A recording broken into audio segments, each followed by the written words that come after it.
Hello everyone, hello my YouTube family. कैसे हैं आप? उम्मीद करती हूँ कि आप सब लोग बहुत अच्छे से होंगे।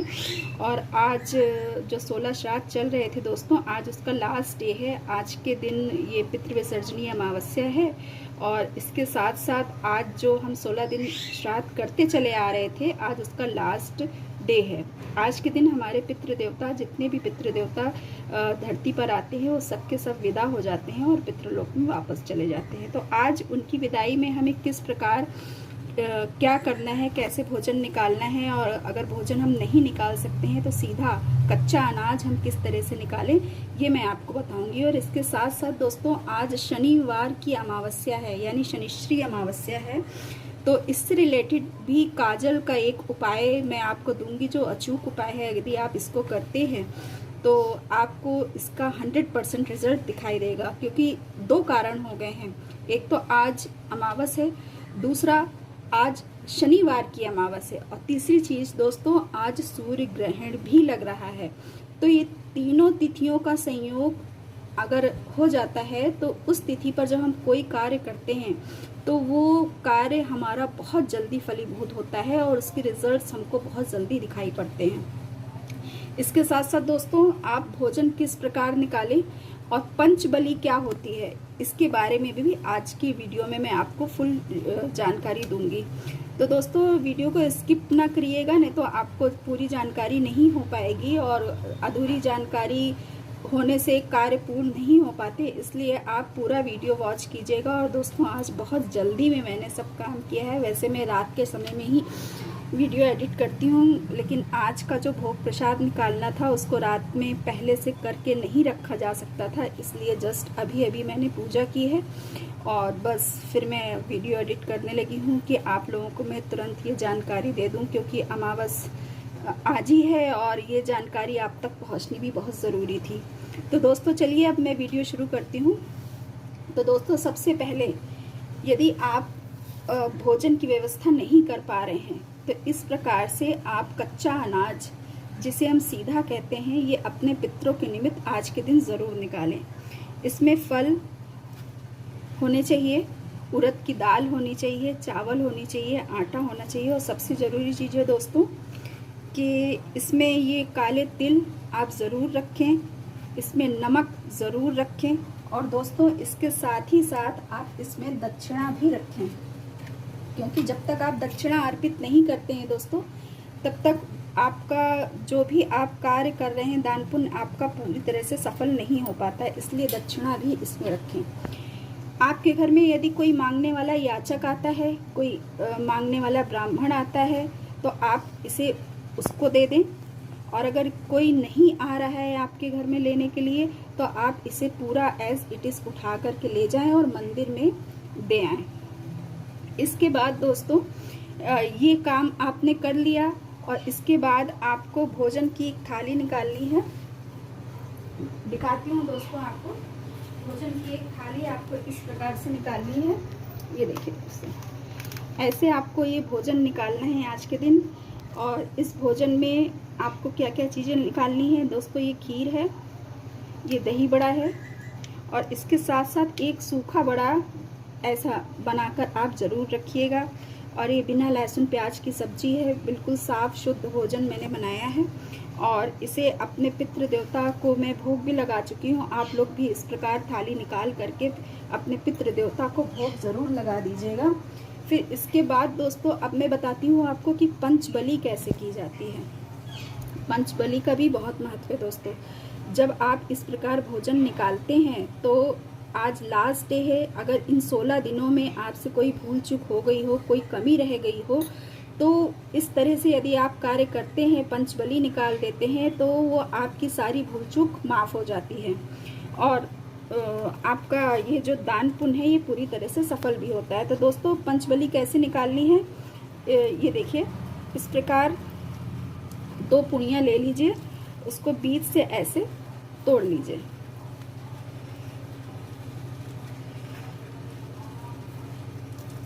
और इसके 4 टुकड़े कर लीजिए। ऐसे दोस्तों देखिए, इसके ऐसे 4 टुकड़े कर लेंगे, ऐसे ये कर लिया आपने। और इसके बाद ये एक पूड़ी अलग से रख लेंगे। और फिर जो जो आपने सामग्री बनाई है वो थोड़ा थोड़ा प्रत्येक पर रखते जाएंगे। दोस्तों ध्यान से देखिएगा, बहुत ज़रूरी चीज़ है ये। अगर इसमें ज़रा सी भी भूल चूक हो जाती है तो फिर ये आज आखिरी मौका है, इसे सुधारने का मौका फिर आपको अगले साल ही मिल पाएगा।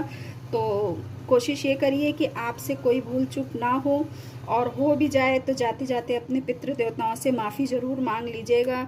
उनसे ज़रूर ये कह दीजिएगा कि हम जैसे भी हैं तुम्हारे बच्चे हैं, और अपने बच्चों से कौन नाराज़ हो सकता है दोस्तों, वो हमारे माता पिता हैं, वो हमारी सारी भूल चूक को माफ़ कर देंगे। और हमने जो भी भोग प्रसाद उनके लिए बना कर दिया है दोस्तों, वो उसे खुशी खुशी स्वीकार करेंगे और हमें अपना आशीर्वाद देंगे। तो इस तरह से देखिए, ये खीर का भोग भी मैं इसी पर रख देती हूँ। ये हो गई दोस्तों पंचबली। इस प्रकार से पंचबली निकालते हैं, और ये जल से इस प्रकार ऐसे आचमन करा दीजिए। ऐसे 3 बार आचमन कराएंगे। अपने पितृ देवताओं का ध्यान करते हुए उनसे क्षमा मांगेंगे, और ये भोग प्रसाद उनके नाम से उनको अर्पण कर देंगे। जब ये काम आपका कंप्लीट हो जाए तो ये जो पंचबली निकाली है, ये भी आप जान लीजिए ये क्यों निकाली जाती है और किसके लिए निकाली जाती है। तो ये 5 ग्रास जो मैंने निकाले हैं, तो 1 ग्रास ये जाएगा कौआ को। कौए के नाम से आप छत पे रख दे, पार्क में रख दे, या जहाँ कहीं भी खुला स्थान हो, आपको लगता है कि यहाँ पर कौए आते हैं तो वहाँ पर ये दे दें। और दोस्तों अगर आपके हाथ से ही कौआ अगर खा लेता है तो समझिए पितृ देवता आपसे बहुत प्रसन्न है, और वो आपके सारे मनोरथ पूर्ण कर देंगे। तो कोशिश यही कीजिएगा, अगर आपको कौआ नहीं दिखता है तो उनके नाम से आप ये पहला ग्रास किसी पार्क में छत पे आप खुले स्थान पर रख देंगे। दूसरा ग्रास जाता है दोस्तों चींटियों के नाम।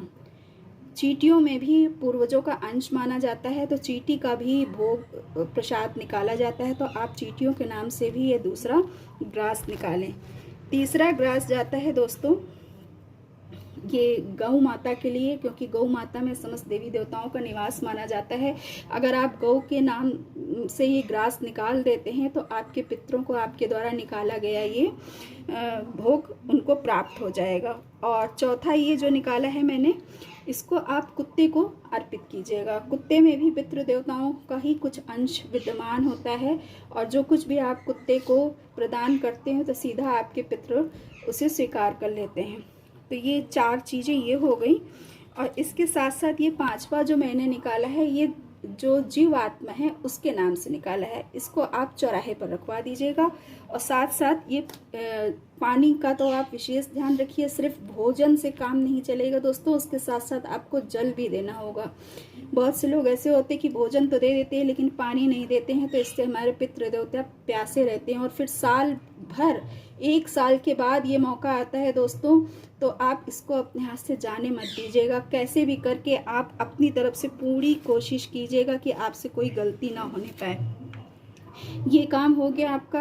अब इसके बाद दोस्तों मैं बताने जा रही हूँ कि आज रात में जो सूर्य ग्रहण पड़ेगा वो अपने भारत में दृश्य नहीं है, इसलिए इसका सूतक भी यहाँ पर मान्य नहीं होगा। आप जो भी कार्य करते हैं उसको आप एज इट इज़ करते रहेंगे। पूजा पाठ आदि किसी भी प्रकार की कोई मनाही नहीं है, आप सब कुछ कर सकते हैं। मैं खुद दोस्तों अभी ये सब पूरा कंप्लीट करने के बाद मैं अपने घर की मंदिर की अब मैं सफाई करूँगी दोबारा से। हालांकि मेरा मंदिर बिल्कुल साफ़ रहता है, मैं गंदगी नहीं होने देती हूँ, लेकिन फिर भी मन नहीं मानता है दोस्तों। कल से माता रानी का आगमन हो रहा है और नवरात्र स्पेशल वीडियो मैं आपके साथ आज शाम को ही शेयर करूँगी। तो उसके लिए दोस्तों अगर आपने मेरे वीडियो को अभी तक सब्सक्राइब नहीं किया है तो प्लीज़ इसे सब्सक्राइब कर लीजिए।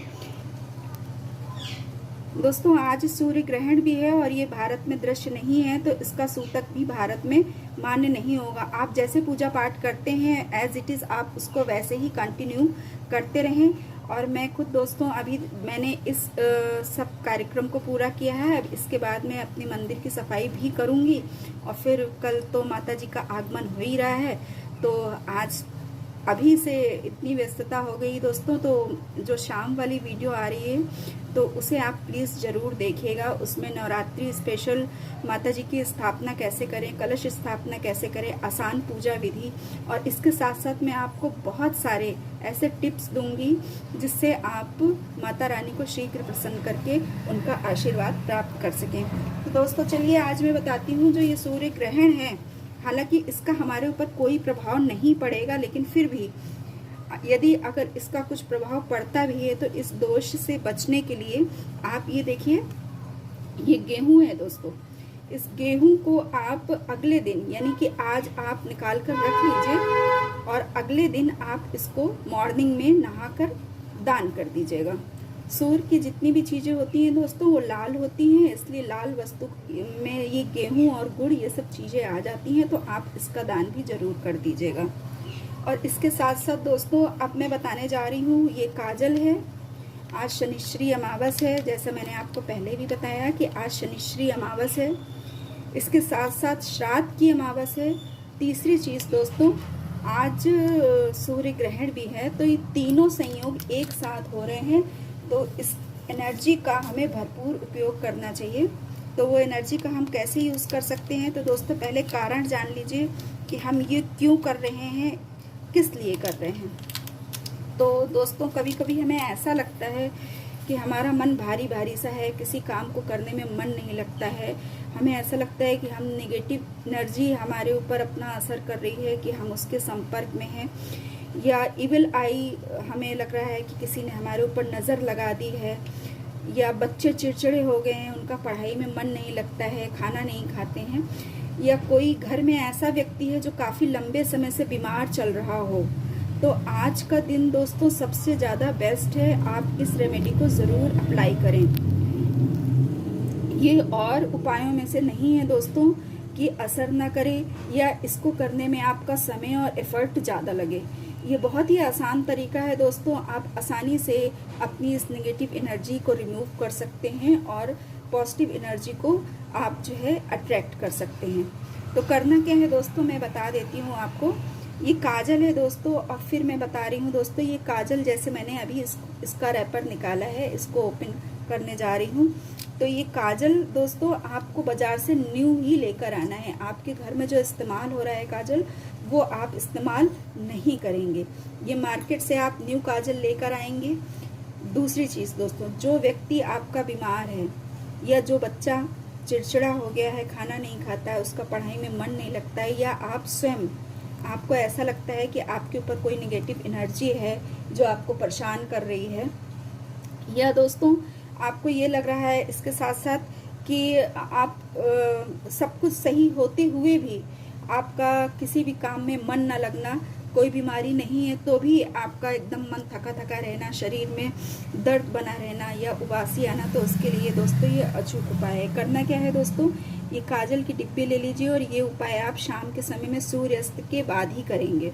ये काजल की डिब्बी है, जिस भी व्यक्ति के ऊपर आपको ऐसा लग रहा है कि इसके ऊपर इवल आई है या नेगेटिव एनर्जी ने इसको कंट्रोल कर रखा है, उसके ऊपर से 7 टाइम्स दोस्तों 7 टाइम्स इसको एंटी क्लॉकवाइज आपको उसके ऊपर से उतारना है।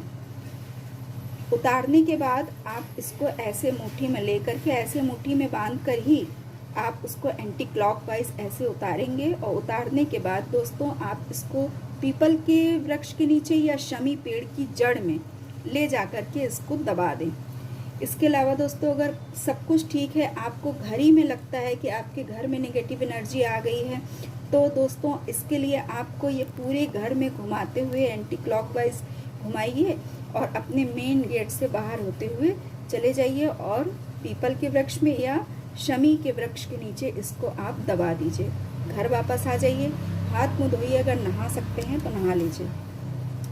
ये काम करिए दोस्तों, इसका रिज़ल्ट आपको बहुत जल्दी दिखाई देगा। और आपको अगर इसका पॉजिटिव रिज़ल्ट मिलता है दोस्तों तो मुझसे कमेंट सेक्शन में ज़रूर बताइएगा कि आपको ये करने का अनुभव कैसा रहा। क्योंकि दोस्तों अब ये जो अमावस है ये अगले साल आएगी, तो इस मौके को अपने हाथ से जाने नहीं दीजिए। करना कुछ नहीं है दोस्तों, बहुत ही आसान सिंपल सा उपाय है, इसे आप आसानी से कर सकते हैं। कोई मंत्र नहीं है दोस्तों, कोई पैसे का खर्चा नहीं है और बहुत कम समय में इसे बहुत आसानी से आप कर लेंगे। और इसे अगर आप कर लेते हैं दोस्तों तो इसके रिजल्ट्स इतने अच्छे आपको दिखाई देंगे कि आप मुझे खुद कमेंट्स करके बताएंगे कि आपको कितने अच्छे रिजल्ट्स मिले हैं। तो दोस्तों ये रही आज की जानकारी। और एक लास्ट में एक आपको और बता देती हूँ कि इस तरह का आटे का गोल दीपक ज़रूर बनाएं। आपके घर के आसपास कोई नदी हो, नहर हो, उसके पास जा कर के आप इसमें लंबी बाती लगाइए। तिल या सरसों का तेल डाल के दक्षिण दिशा की तरफ अपना फेस करके अपने पूर्वजों का ध्यान करते हुए, क्षमा मांगते हुए और इस दीपक को लगाएं। और इसके बाद दोस्तों यदि आप तालाब के आसपास गए हैं और वहाँ पर मछलियाँ भी हैं दोस्तों, तो इस तरह की आटे की लोई बना लें। ये देखिए मैंने इसमें तिल भी मिलाया हुआ है, दिख रहा है, देखिए दोस्तों इसमें मैंने तिल लगा करके ये आटा गूंथा है। तो इसकी छोटी छोटी सी ऐसे बॉल्स बनाते जाइए और मछलियों को चुनाइए। तो ऐसे जो है मछली में भी हमारे पितृ देवताओं का निवास होता है दोस्तों। तो इससे कई तरह के फायदे होते हैं। एक तो शनि संबंधी, राहु संबंधी कोई दोष होते हैं वो भी दूर हो जाते हैं और हमारे पितृ देवता भी तृप्त होते हैं। तो ये काम भी आज के दिन आपको ज़रूर ज़रूर ज़रूर करना है। मेरी बात मानिए दोस्तों, जितनी भी मैंने चीज़ें आपको बताई हैं इनमें से एक को भी मिस मत कीजिएगा। सब जितना भी मैंने बताया है एज इट इज़ आप ज़रूर कीजिएगा और फिर मुझे बताइएगा कि आपको इससे कितना इससे आपको बेनिफिट हुआ है। उम्मीद करती हूँ दोस्तों आपको मेरी वीडियो पसंद आई होगी और वीडियो से रिलेटेड अगर कोई जानकारी आपको समझ में नहीं आई है, कोई बात समझ में नहीं आई है दोस्तों, तो फिर आपसे मैं रिक्वेस्ट करती हूँ कि आप मुझसे कमेंट सेक्शन में उसको ज़रूर पूछ लीजिएगा। लेकिन कुछ भी गलत मत कीजिएगा दोस्तों, जैसा मैंने बताया है वैसा ही कीजिएगा। और दोस्तों यदि आपने अभी तक मेरे चैनल को सब्सक्राइब नहीं किया है तो प्लीज़ एक सब्सक्राइब ज़रूर कर लीजिए। आपका लाइक, शेयर और कमेंट मुझे मोटिवेट करता है दोस्तों। बहुत मेहनत लगती है एक वीडियो को एडिट करने के लिए और आपका एक लाइक मुझे मिल जाता है तो मैं अंदर से बहुत ज़्यादा मोटिवेट हो जाती हूँ। तो प्लीज़ प्लीज़ प्लीज़ चैनल को लाइक कर लीजिए, शेयर कीजिए और सब्सक्राइब भी ज़रूर कर लीजिएगा दोस्तों। मैं नवरात्रि स्पेशल वीडियो बनाने वाली हूँ और मैं बहुत जल्दी आपको दूंगी, इसलिए आप चैनल को अगर सब्सक्राइब करे होंगे तो आपके पास नोटिफिकेशन जाएगा, नहीं तो आपसे वीडियो स्किप हो जाएगी। तो आप उन वीडियो को भी देखना बिल्कुल ना भूलें। तो फिर मिलती हूँ दोस्तों इसी प्रकार छोटे छोटे उपाय और जानकारी के साथ। तब तक आप अपना बहुत ध्यान रखिएगा, बहुत खुश रहिए और नवरात्रि की सबको ढेर सारी शुभकामनाएं। हैप्पी नवरात्रि। जय माता की।